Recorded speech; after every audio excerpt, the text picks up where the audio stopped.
Assalamualaikum warahmatullahi wabarakatuh. Kali ini kami kelompok satu akan menjelaskan tentang cara mengoptimalkan pendapatan pada gerai makan Maida Co. Dan kelompok kami beranggotakan Evan Refriansyah dan saya sendiri Rayandra Reski. Oke, kita masuk ke bab satu yaitu deskripsi project. Nah, pertama-tama kita akan menjelaskan tentang Maida Co. Dalam proyek ini kami melakukan penelitian atas suatu UMKM yang kami pilih dan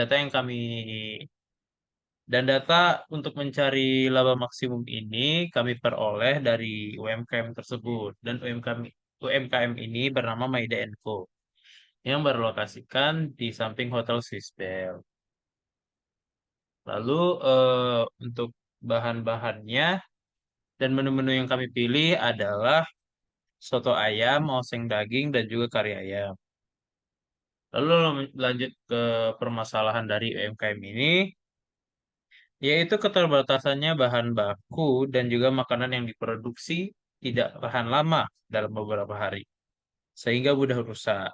Oleh karena itu oleh karena itu UMKM ini harus berupaya untuk mengoptimalkan laba yang dapat mereka hasilkan berdasarkan bahan baku yang terbatas.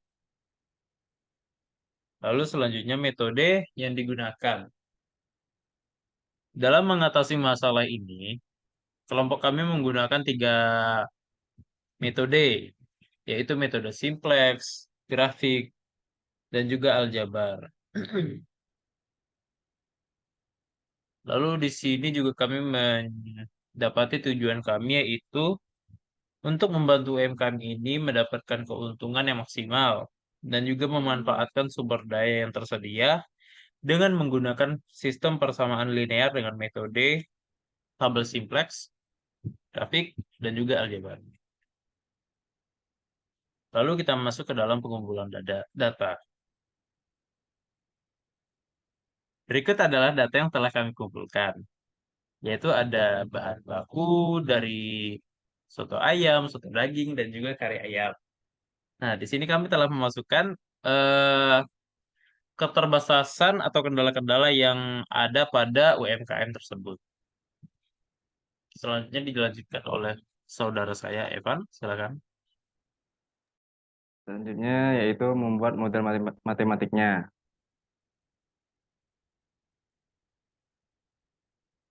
Pertama-tama kita harus menentukan variabel keputusannya karena eh, ka- apa?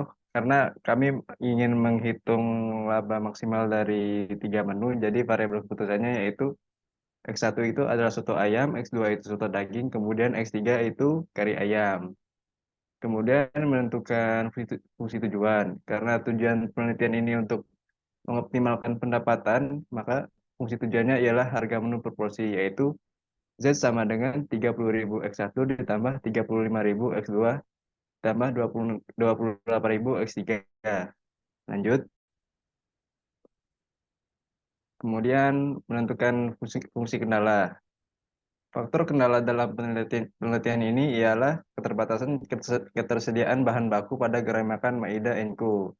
Maka fungsi kendalanya ialah yaitu bahan baku untuk membuat menu makanan per porsinya, serta bahan baku yang tersedia. Bisa dilihat di kiri adalah fungsi kendalanya. Contohnya yaitu eh, pada kendala satu yaitu pada bahan ayam yaitu 100 X1 ditambah 0 ditambah 150 X2 kurang dari 2.500. Ya, selanjutnya itu menambahkan variabel slack. Semua batasan mempunyai tanda kurang dari. Ketidaksamaan ini harus diubah menjadi kesamaan dengan cara menambahkan variabel slack. Variabel slack ini nantinya berguna untuk metode simplex. Lanjut. Selanjutnya metode simplex. Pertama-tama kita harus membuat tabel simplexnya dulu. Pada bagian ini, CB itu yaitu menggambarkan koefisien ongkos relatif untuk variabel dalam basis.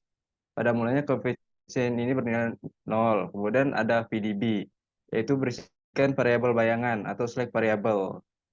Kemudian ada kolom B BI, yaitu berisikan nilai variabel konstanta di ruas kanan setiap batasan.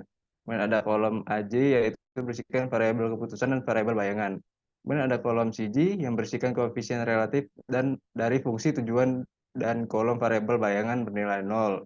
Kemudian ada baris Z yang berisikan hasil pengurangan ZJ kurang Z kurang CJ, dan baris ini akan memberikan informasi tentang tujuan apakah sudah optimum atau belum. Kemudian ada kolom rasio, yaitu berisikan hasil bagi untuk menyatakan variabel yang akan menjadi baris kunci atau tidak. Setelah kami masukkan datanya dan ketentuan-ketentuan yang ada, inilah tabel simplexnya. Lanjut, pertama iterasi 1. Di iterasi 1 ini langkah pertama yaitu kita menentukan kolom kunci. Menentukan kolom kunci yaitu nilai pada baris kolom Z yang bernilai negatif dengan angka terbesar. Pada tabel ini, nilai negatif dengan angka paling besar yaitu min 35.000. Kemudian kita menentukan baris kuncinya. Menentukan baris kunci itu diketahui dari nilai indeks posisi terkecil dengan cara eh, nilai kolom pada nilai koefisien pada kolom X2 dibagi dengan BJ dan AJ. Dan rasio yang terkecil adalah 6. Maka baris baris S2 merupakan baris kuncinya. Kemudian lanjut.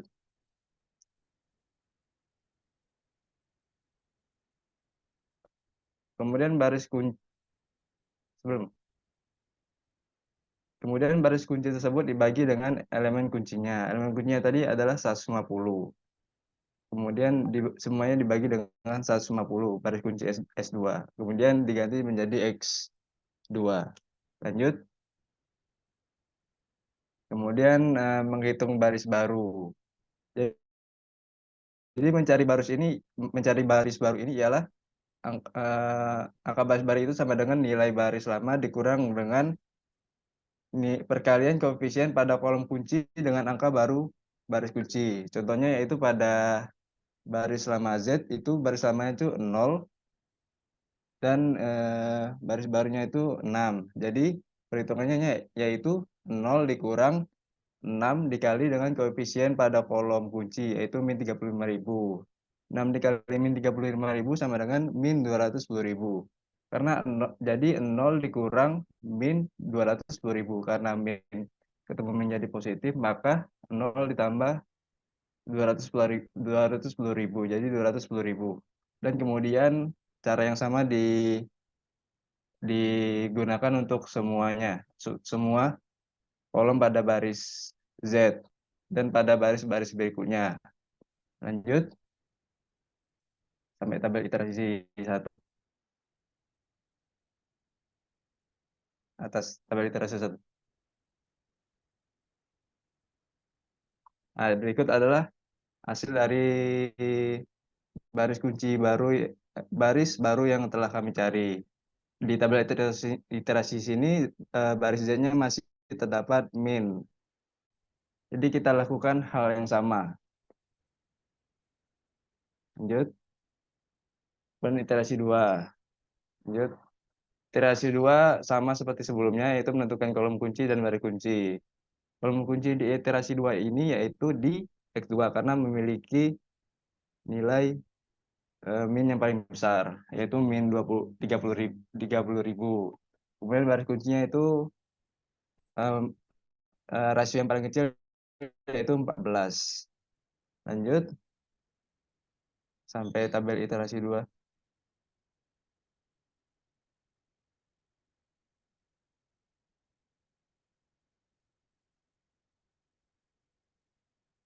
Nah, berikut adalah hasil dari mencari tabel iterasi 2 atau setelah mencari iterasi 2 berikut adalah hasilnya. Ternyata masih di baris Z ternyata masih ada angka yang bernilai negatif. Jadi kita lakukan iterasi ketiga. Lanjut. Nah, pada iterasi ketiga nilai nilai kolom kuncinya yaitu min 28.000 dan baris kuncinya itu yang terdapat pada rasio 6. Lanjut. tabel iterasi 3. Berikut adalah hasil dari tabel iterasi 3. Jika kita lihat pada baris Z-nya sudah tidak ada angka yang bernilai negatif, maka sudah dikatakan hasil perhitungannya sudah optimal atau sudah maksimal. Jika kita lihat perhitungannya yaitu X1-nya yaitu 14, X2-nya 6, dan X3-nya 6 dengan untung yaitu 798.000. Jadi dapat disimpulkan bahwa Maeda itu harus memproduksi soto ayam sebanyak 14, soto daging sebanyak 6, dan soto kari ayam sebanyak 6 untuk menghasilkan pendapatan maksimal yaitu 798.000. Lanjut. Kemudian metode grafik. Pertama-tama kita harus menentukan titik Y, X, Y, dan Z. Caranya yaitu kita menolkan beberapa variabel. Contohnya yaitu pada kendala 1 atau persamaan 1, kita mengenolkan variabel X1. Jadi X2-nya ya tinggal X2 yaitu 150, tinggal X3, tinggal 150, X3 sama dengan 2500. Jadi X3-nya sama dengan 16. Kemudian kita mengenolkan variabel X3. Jadi tinggal 100, X1 sama dengan 2500, X2 sama dengan 25. X1-nya sama dengan 25. Maka didapatkan yaitu garis titik X, Y, Z-nya yaitu 25, 0, 16. Kemudian cara yang sama kita lakukan pada persamaan 2, 3, 4, dan 5. Pada persamaan 2, titik X, Y, Z-nya ada 0, 16, 0. Kemudian pada persamaan 3, yaitu 100, 100, 0. Kemudian persamaan keempat ada 0, 0, 15. Kemudian persamaan 5 ada 26, 26, 26. Kemudian pada persamaan 6, X, Y, Z-nya yaitu 30, 30, dan 0. Lanjut. Kemudian membuat grafik. Kami membuat grafik ini menggunakan aplikasi GeoGebra. Jadi setelah kami membuat grafik, ternyata kami mendapat daerah penyelesaiannya. Daerah penyelesaian ini berbentuk 3 dimensi ya.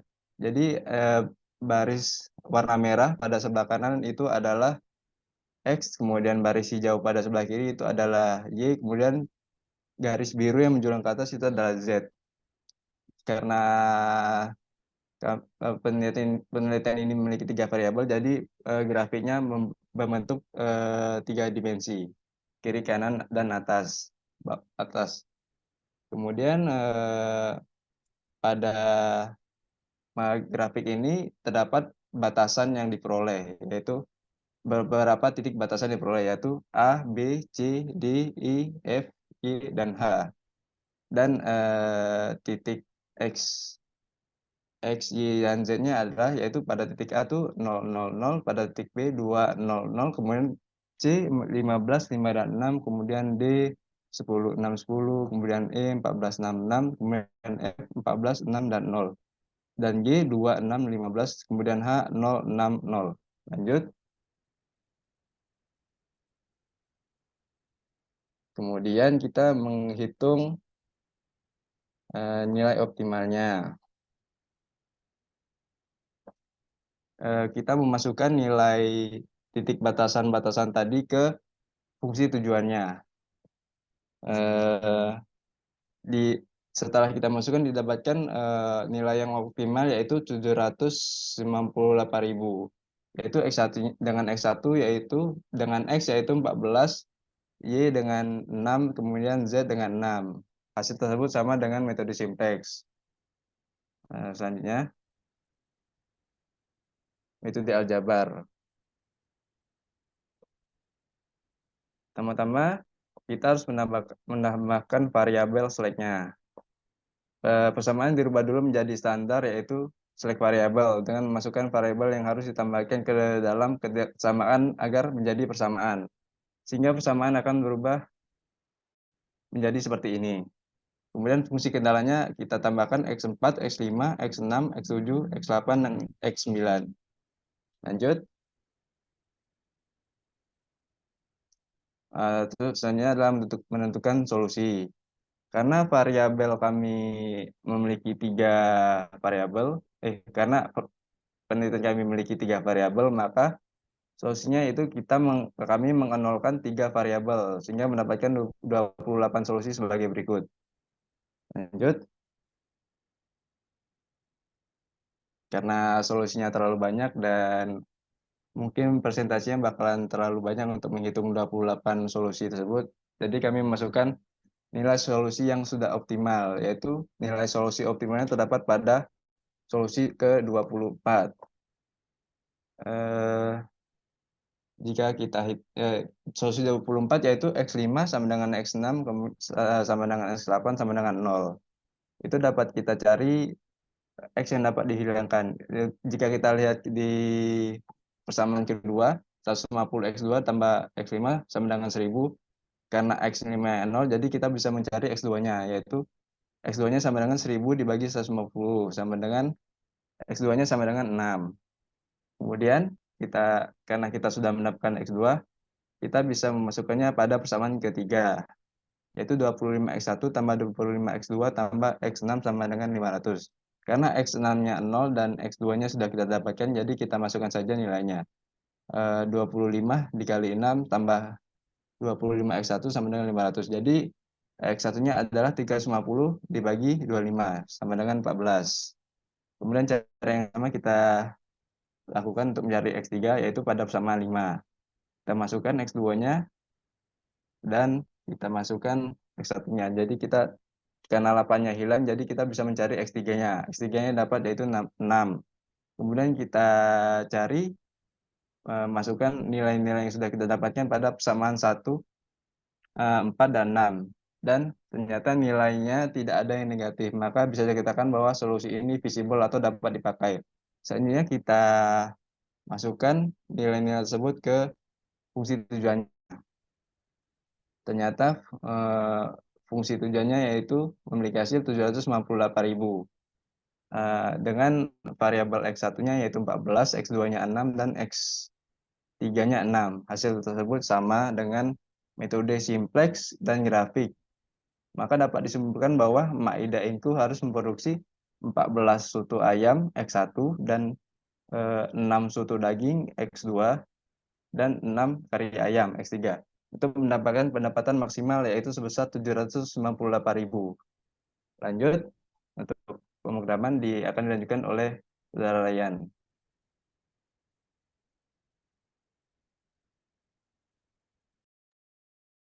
Oke, selanjutnya kita masuk ke dalam codingan. Pertama saya akan share screen ke Visco.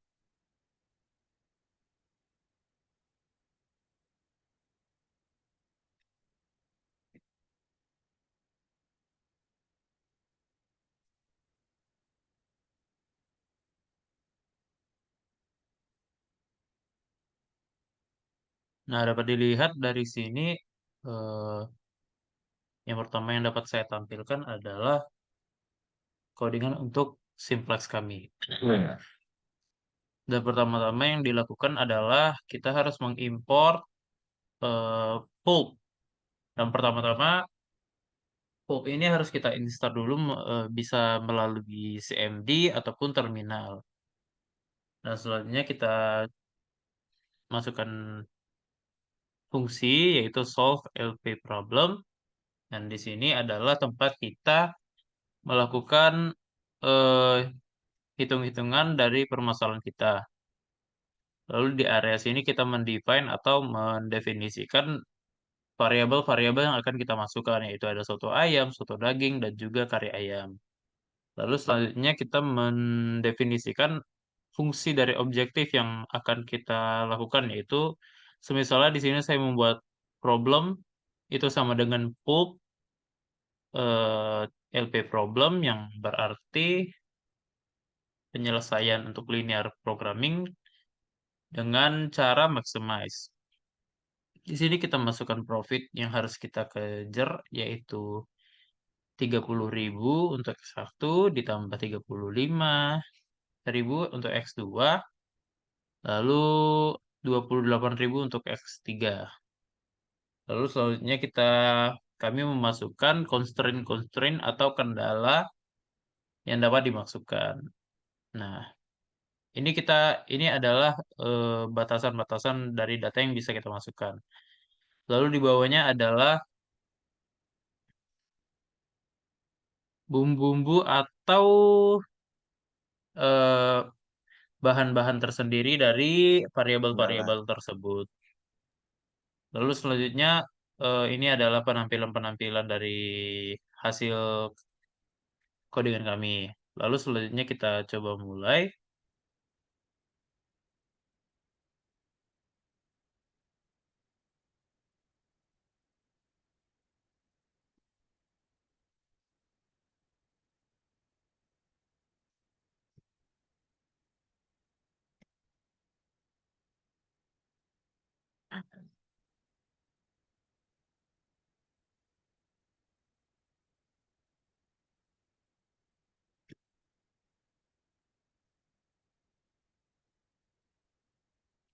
Nah, dapat dilihat dari hasil dari programming kami, karena banyak terjadi koma-komaan, dikarenakan perhitungan di sini menggunakan semua angka, yaitu yang berarti nol-nolnya juga dihitung, maka bisa dikatakan ini memiliki hasil yang sama dengan perhitungan manual kami. Oke, lalu selanjutnya masuk ke dalam aljabar. Nah, berikut ini adalah perhitungan menggunakan aljabar berdasarkan programming dari Python. Di sini ada variabelnya, eh, ada tujuannya, ini kendalanya. Lalu di sini ada penampilan-penampilan dari hasilnya. Untuk hasilnya bisa dikatakan sama saja seperti sebelumnya. Oke, barusan adalah hasil dari presentasi yang telah kami tampilkan. Berikutnya, saya lemparkan lagi kepada saudara Eva.